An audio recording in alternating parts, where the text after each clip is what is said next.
Assalamualaikum warahmatullahi wabarakatuh. Saya perwakilan dari kelompok 4 akan mempresentasikan tentang peradaban bangsa Arab sebelum Islam. Pembahasan yang pertama tentang pengertian peradaban bangsa Arab sebelum Islam. Menurut etimologinya, istilah sejarah dalam bahasa Indonesia berasal dari bahasa Melayu yang dapat menggantikan bahasa Arab, khususnya kata syajarah.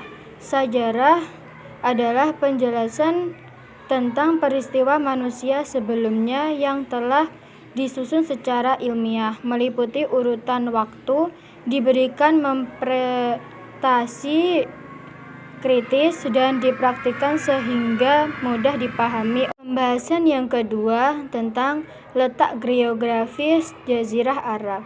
Jazirah Arab terletak di Timur Tengah, khususnya di bagian barat Asia, dekat dengan benua Afrika dan Eropa.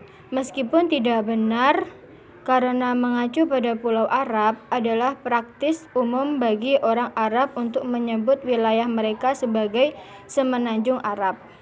Pembahasan yang ketiga tentang sistem politik dan kemasyarakatan. Menurut sejarah Arab, orang Arab dibagi menjadi dua, yaitu orang Arab Baidah dan orang Arab Baikiyah.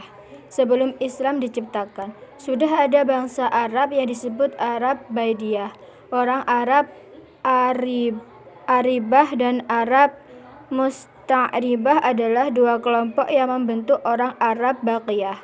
Nenek moyang mereka, Khotan, dikatakan telah menciptakan Aribah Arab yang dikenal sebagai Khotaniyah. Bahasa Khotan menurut orang Arab adalah tempat asal bahasa mereka. Pembahasan yang keempat tentang sistem kepercayaan dan kebudayaan. Orang-orang Arab pra-Islam memegang keyakinan bahwa Allah adalah pencipta.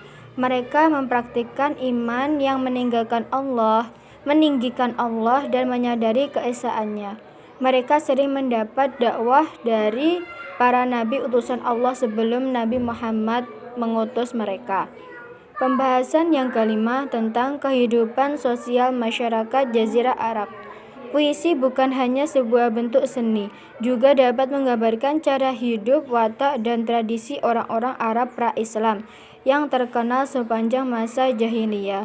Menurut Charles Wadi, istilah jahiliyah berkonotasi kebiadaban itu tidak berbudaya, tidak beradab, kasar, dan barbar. Pembahasan yang keenam tentang sejarah dakwah Rasulullah SAW pada periode Islam di Makkah. Pada tahun 571 Masehi, Nabi Muhammad lahir di Makkah. Dia berasal dari keluarga kerajaan Arab Bani Hashim dari suku Quraisy yang dianggap bertanggung jawab untuk memelihara Ka'bah yang dibangun oleh Nabi Ibrahim dan putranya Ismail. Abdullah, ayah Nabi, adalah anak bangsa Abdul Muthalib, seorang putra tidak pernah lahir dari Abdullah. Ketika Nabi mencapai usia 40, pada tanggal 17 Ramadan tahun 611 Masehi, ia sedang berpikir di Gua Hira. Malaikat Jibril menampakkan diri kepadanya dan memberikannya wahyu pertama dari Allah. Tantangan kaum Quraisy semakin sulit, semakin banyak orang yang mengikuti Nabi. 5 pertimbangan menurut pemikiran Ahmad Syalabi memotivasi kaum Quraisy untuk menolak ajaran tersebut, yaitu pertama, persaingan tersebut berebut kekuasaan. B. Penyamaan hak antara kasta bangsawan dan kasta hamba sahaya. C. Takut dibangkit. D. Taklid kepada nenek moyang. C. Memperniagakan patung. Uzza, Manah, dan Hubal. Patung-patung itu mereka jual kepada jamaah haji. Kaum Quraisy terus berupaya menundukkan dan menganiaya Islam melalui berbagai cara, salah satunya dengan menjauhi Bani Hashim. Strategi perjuangan dakwah Nabi Muhammad SAW. Konsep baru dan perilaku mereka yang tidak konvensional secara bertahap menimbulkan pertanyaan dan mendapat tantangan dari keluarga kaya di Makkah. Mereka melihat Nabi Muhammad SAW sebagai bahaya bagi kepercayaan mereka sendiri dan ide-ide yang dia sebarkan. Inilah sebabnya mengapa Nabi Muhammad menggunakan sejumlah taktik diantaranya, yaitu pertama hijrah ke Habsyi, 2 pergi ke Taif, dan 3 perjanjian Aqabah. Bahasan yang ketujuh tentang dakwah Nabi Muhammad SAW pada periode Madinah.